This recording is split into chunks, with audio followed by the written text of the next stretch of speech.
Dante Spinotti, režissöör ja produtsent, kelle film nüüd on kõik, võistleb ka tänavusel PÖFFil põhjusega mässajate programmis. Mees, keda on 2 korral esitatud ka Oscarite nominatsioonile, temalt on kindlasti palju õppida ja meil on kõigil hea meel, et 25. novembril annab ta kõikidele soovijatele ka ühe õpetliku loengu. Welcome, Dante Spinotti. Thank you. Have you been to Estonia before, or is it your first time? No, this is the first time. And how is it been so far? So far it's been great, really surprising. I mean, the whole idea of this festival with so many young people, I mean, I haven't had time to see, but yet. But I think it's great. I'm so looking forward to have you heard before about the Black Lines Festival, film festival?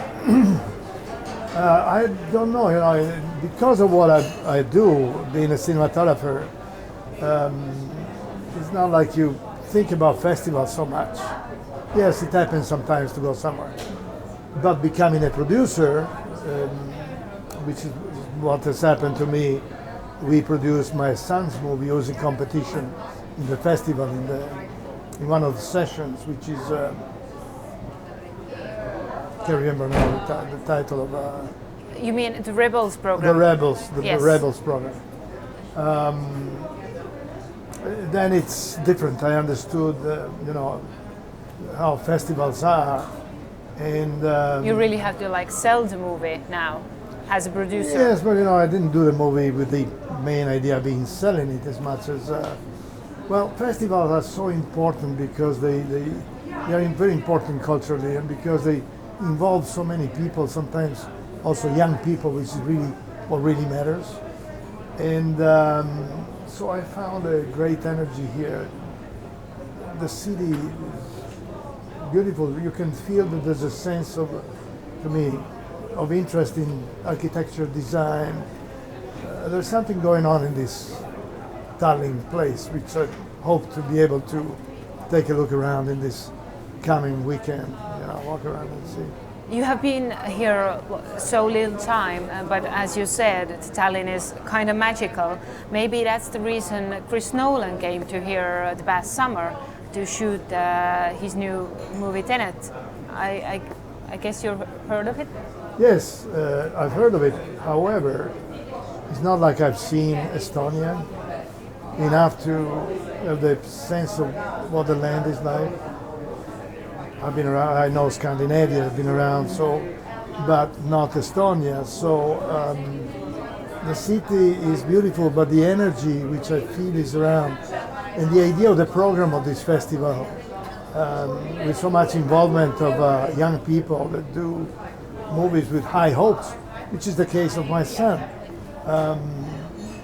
can come here and have here a place to show what they have done and what has happened. This is incredible. This is really fantastic. Although it's your first time in Estonia, have you seen any Estonian movies before? Maybe not. Maybe not. Maybe yes. I don't go see a lot of movies, I have to say. I think watching movies is very, very difficult. You can only watch great movies. And being someone who works in movies, of course, I immediately feel if something is right or wrong when I start seeing a picture. And I think it's great to see really good movies, and not much so if the movies are not that great. So I haven't seen a lot of movies. What's the main thing? What makes a good movie a good movie? I think it's the mainstream question for you, but. Well, I think when you're watching a movie and you forget the edges of the frame, of the screen, or if you're watching a movie on television, you forget that it's coming on a box, and your mind goes into the story. That means that it's a good movie, as well as if the movie communicates some emotions to you, that means it's a good movie. I think that's a very good proof that the movie is an important film. But is it difficult for a TOP like you to give like through the screen, like some emotions like sadness or even death or something?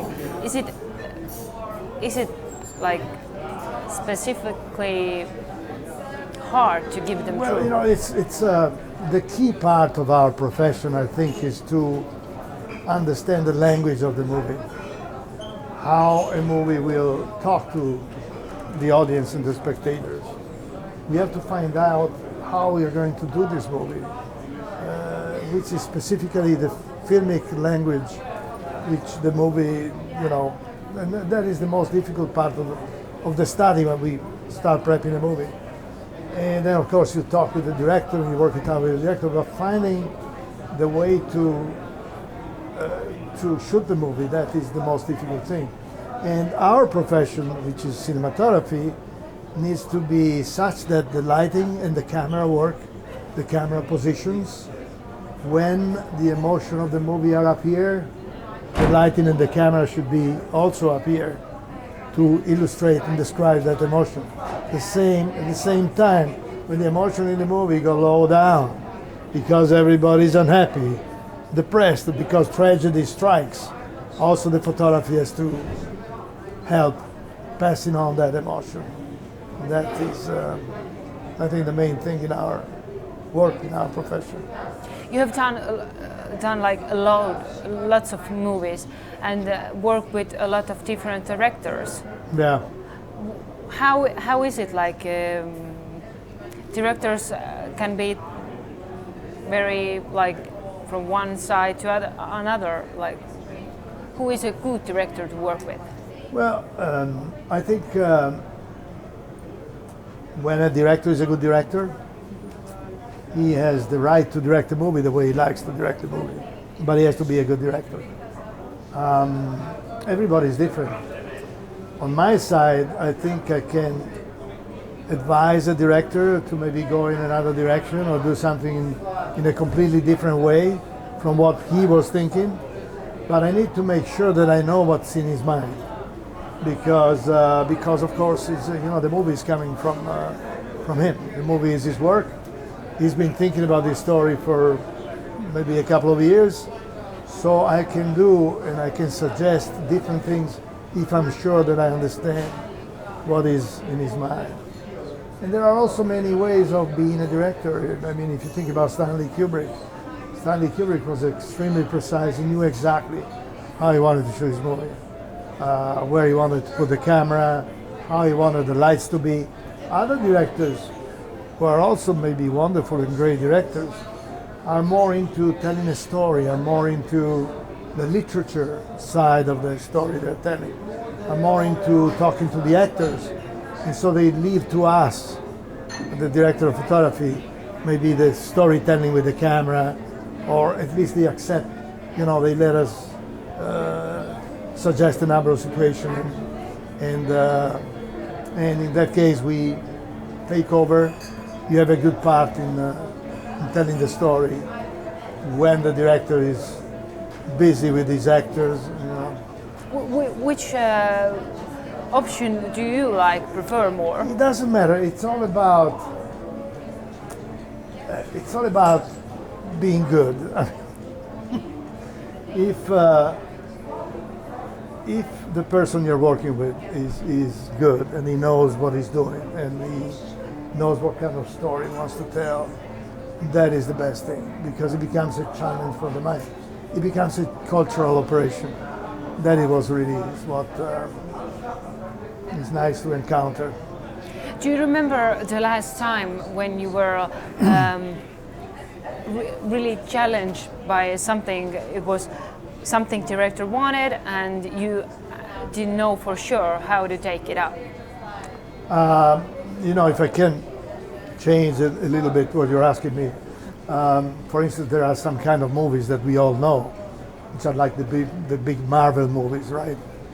Where there's a lot of action, a lot of visual effects, a lot of those kind of movies need to be pre-thought before you start shooting the movie very carefully.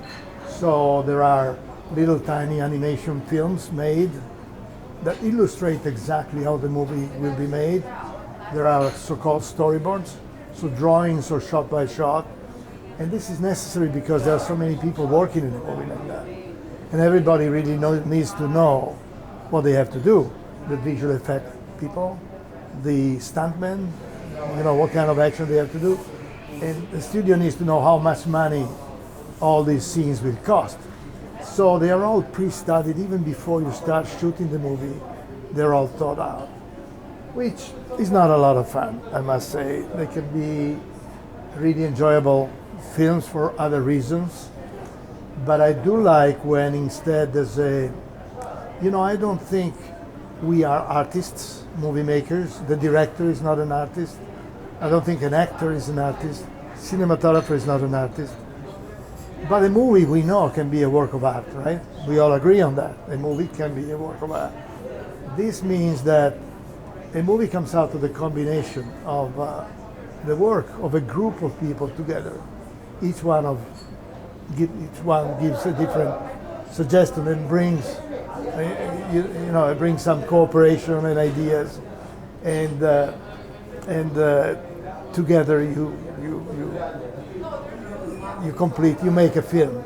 So it really comes from a collaboration of a number of people.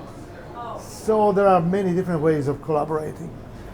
But if you especially focus on you and your job, then what's maybe like the most dangerous thing, or the most like pops up in your mind when I ask you what's the craziest thing you have done to shoot a movie?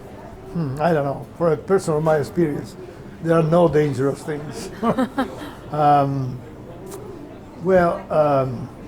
Again, I think the main thing is to really understand what kind of story you're going to tell and put on the screen with the cameras and the lighting. When you have understood that and you have a good idea on how to do it, it's like being on the tracks of a train. You cannot go anywhere. There's only one way of doing it. And then you can encounter a number of challenges, but you do have at that point a very clear idea on how you want to proceed. So nothing seems dangerous at that point when you're going?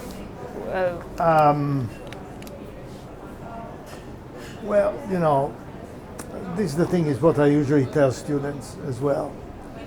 You need to, technology is not that interesting, and it's not that difficult either. You can learn about technology. What really matters is culture, meaning design, architecture, humanistic knowledge, art, modern art. Because, your brain is a little bit, of course, like a computer. And during the shooting of a movie, so many times you have in front of you, what do I do? Is it red or blue? So if in your mind you have this background that you build for yourself, which is the knowledge of modern art or history and culture in general, the more you have of that, the more you can find the right solution and get out of the dangers which you're talking about. Mm-hmm. That's why I keep telling students, don't worry about the technology, that's the easy part. There's always a solution. Worry about aesthetics and culture and knowledge and human nature. So, like, when the director says to you, Dante, hey, you have to jump off this building to get shoot a want, and then you will use your knowledge and tell, no, we will get it other way.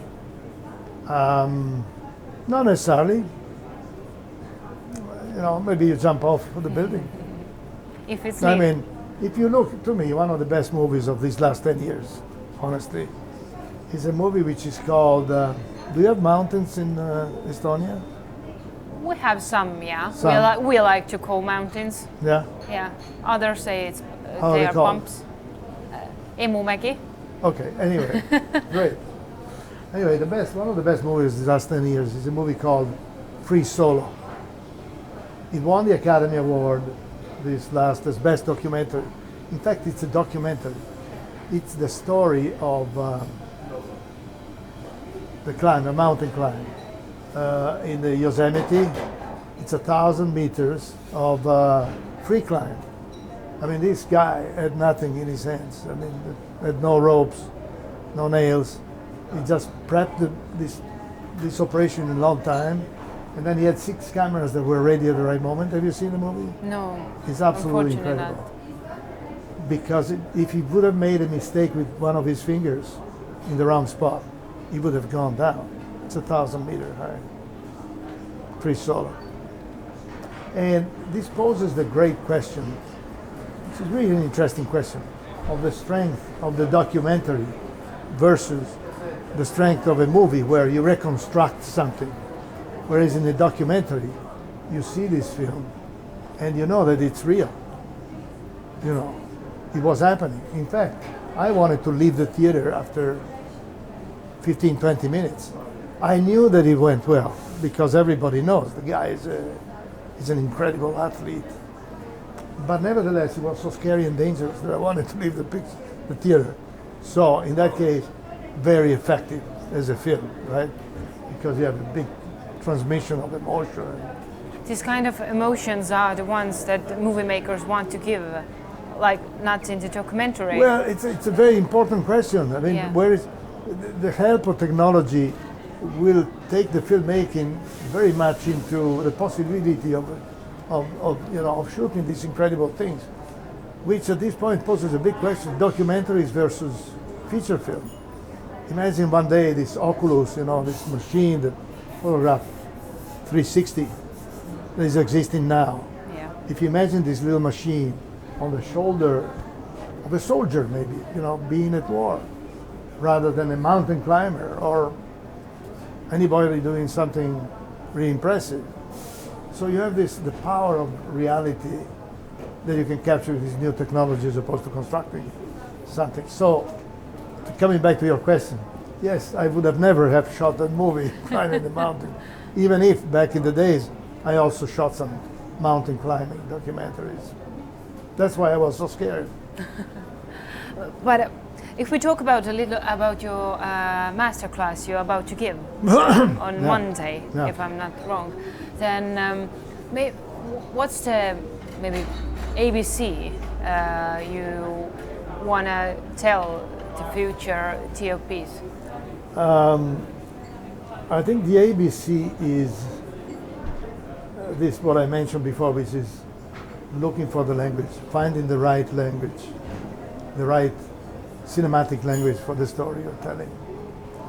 That is the real difficulty. For me, the difficult thing about making a movie is the first 2 weeks before you start the film. It's very tense because you're trying to find a way to, how am I shooting this movie? With a handheld camera or with a classic camera?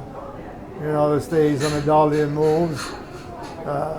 Make colors, vibrant colors, no colors, black and white.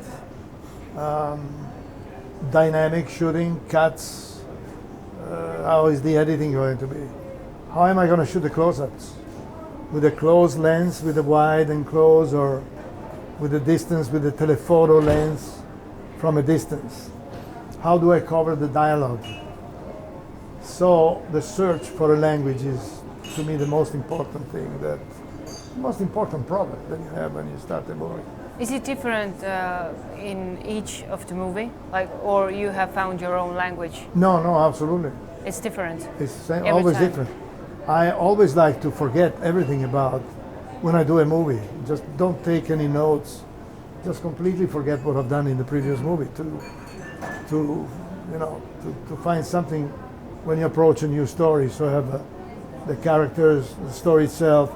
Is it historical piece, modern piece?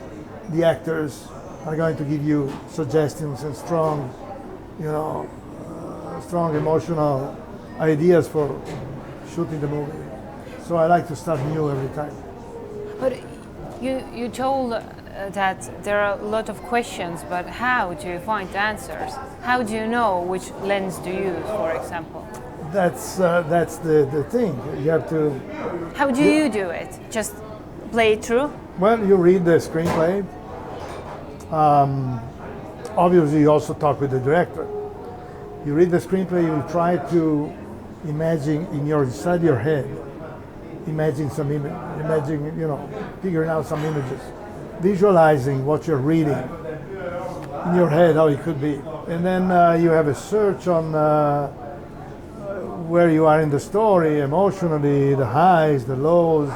Then you start seeing the locations, the places, and then you meet the actors, all this. Then you talk to the production designer, then you talk to the costume designer, then you know what the hairdresser is going to do with the hair. The whole combination of these elements is what will bring you to the discovery of the language. Is something really intimate to the story. The more intimate you are, the more you capture this, the better you shoot your movies. Thank you, Dante, for this. I hope it was good. Yeah, I really enjoyed it. Thank you. Thank you. Aitäh ka teile, PÖFF TV vaatajad. 25. novembril, nii nagu juba öeldud, annab Dante Spinotti siin Tallinnas Balti Filmi- ja Meediakoolis oma masterclassi ja jagab kõikidele soovijatele õpetussõnu.